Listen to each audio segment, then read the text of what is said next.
Here's the thing, our interest rates on our debt are controlled by the Federal Reserve Bank. The Federal Reserve Bank is the central bank of the United States, and although they're called the Federal Reserve Bank, they're not federal. It even says so on their website. They're not a reserve. They don't keep any cash reserves, and they're not a bank. You and I can't go there to deposit money.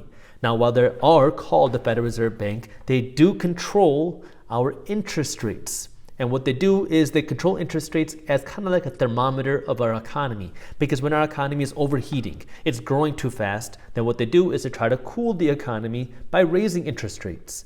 Because when our economy is growing too fast, typically what that means is that inflation is running hot, the price of things are rising, and there's too many dollars in our economy. This is what causes that heating, the overheating. We saw this over the last couple of years. Well, when you see that overheating, the Fed comes in to cool down the economy. The way that they do that is by raising interest rates. Now, when you raise interest rates, you make borrowing money more expensive. When you make borrowing money more expensive, less money enters our economic system.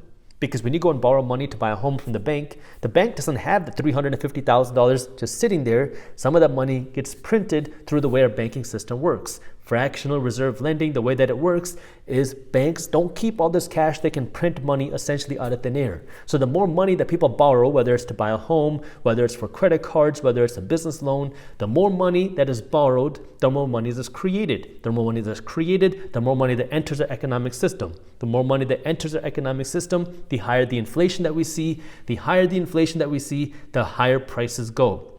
So when you have this growth, the super hot growth, the Fed will want to cool it down. That way inflation doesn't get out of control. The way they do that is by raising interest rates. Likewise, in the past, when you have a cooling economy, well, that means not enough money is going into the economy. The economy is slowing. Businesses are shutting down. You have people that aren't able to pay their mortgages. You have a bunch of things happening that are cooling the economy. So to now grow and stimulate, that's where the Fed can turn up the thermostat and they can now cut interest rates, which makes borrowing money cheaper. If tomorrow the Federal Reserve Bank said we're going to slash interest rates back down to zero and you could get a 30-year fixed rate mortgage for 2.5%, what would happen? You're going to see a flood of home buyers enter the market again, which means you're going to see more and more people borrowing money, more dollars entering our economy, which means more people buying homes, which would then push home prices even higher, higher inflation. So this is where when you're in that cooling phase, the Fed then starts to cut interest rates as a way to stimulate. Now we cover what's happening when it's happening in my daily free newsletter called Market Briefs. If you haven't joined Market Briefs yet, I recommend you do so because it's a super easy way and a free way for you to stay up to date on what's happening in things like the housing market, our economy, the stock market, crypto, and our global economy. It's a fun, witty, and easy to read email. You can read it in less than 5 minutes every morning. So if you haven't joined Market Briefs yet, I'll put the link to how you can join down in the description below. But this is where now you have to understand first, the Federal Reserve Bank controls interest rates. When they raise interest rates, this puts upward pressure on mortgage rates. When they cut interest rates, this puts downward pressure on mortgage rates. Right now, we are still facing extremely high inflation. Inflation has fallen off of its peak, but we're still closer to our peak inflation than we are to our target inflation. What is target inflation? According to the Federal Reserve Bank, this target inflation is 2%. 2% is how much inflation the Federal Reserve Bank wants to see. Why is it not 0%? Because, well, the Federal Reserve Bank always wants to see some inflation. They don't want too high of inflation, but they want some inflation because that means that there's more dollars entering our economy, which allows our economy to grow even quicker because there's more and more dollars that keep entering our economic system.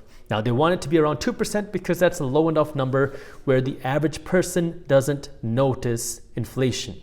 Now, this is where I want you as a smart investor to understand that inflation disproportionately hurts the financially uneducated and it disproportionately hurts the financially poor.